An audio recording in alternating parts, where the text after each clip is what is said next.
Kitab Yesaya. 4 bab dari kitab Yesaya itu disebut nyanyian hamba. Nyanyian itu berkisah mengenai hamba Tuhan yang misterius, yang menderita bagi bangsa Israel. Inilah nyanyian yang paling terkenal dari nyanyian-nyanyian hamba itu.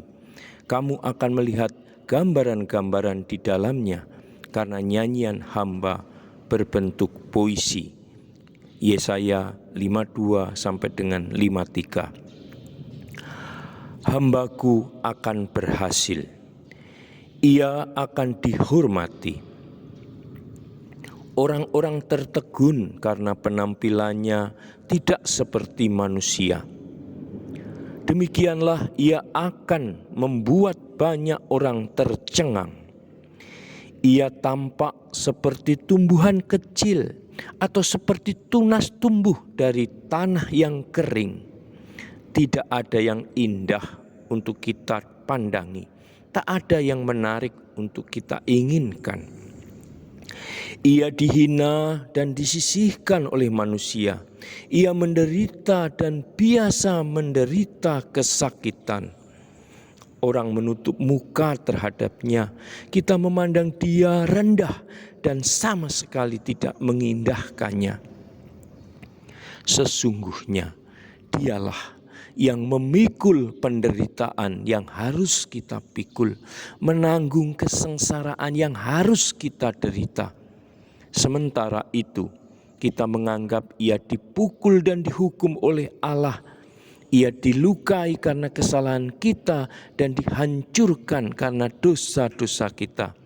Hukumannya menyelamatkan kita dan bilur-bilurnya menyembuhkan kita. Kita semua tersesat seperti domba. Kita mencari jalan sendiri-sendiri dan Tuhan telah menimpakan kejahatan kita kepadanya. Ia diperlakukan dengan kejam dan dihina. Tetapi ia tidak membuka mulutnya, seperti anak domba yang dibawa ke pembantaian, dan seperti domba yang diam ketika bulunya dicukur, ia menutup mulutnya. Setelah kematiannya yang kejam itu, ia dikuburkan bersama orang jahat, meskipun ia tidak pernah melakukan kejahatan dan kebohongan tidak ada di bibirnya. Tuhanlah yang telah memilih dia untuk meremukkan dia dengan kesusahan, yang menyebabkan dia menderita.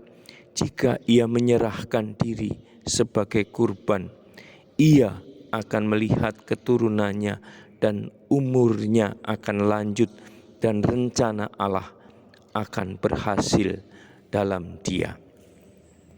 Saudara dan sahabatku, demikian ya hal yang menarik dari kitab Yesaya yang direnungkan oleh Heffernan.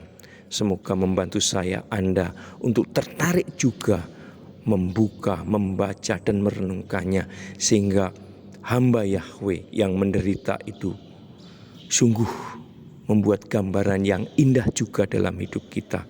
Kita tetap punya semangat, mempunyai rasa syukur, mempunyai harapan ketika kita sedang dalam menderita. Ingat, Tuhan Yesus telah menderita untukku, untuk Anda. Semoga kita senantiasa mempunyai semangat. Semoga hati kita dikobarkan untuk tetap mencintai Allah dan mencintai sesama karena nyanyian hamba Yahweh ini. Salam, Tuhan mencintai kita semua dengan hati yang berkobar.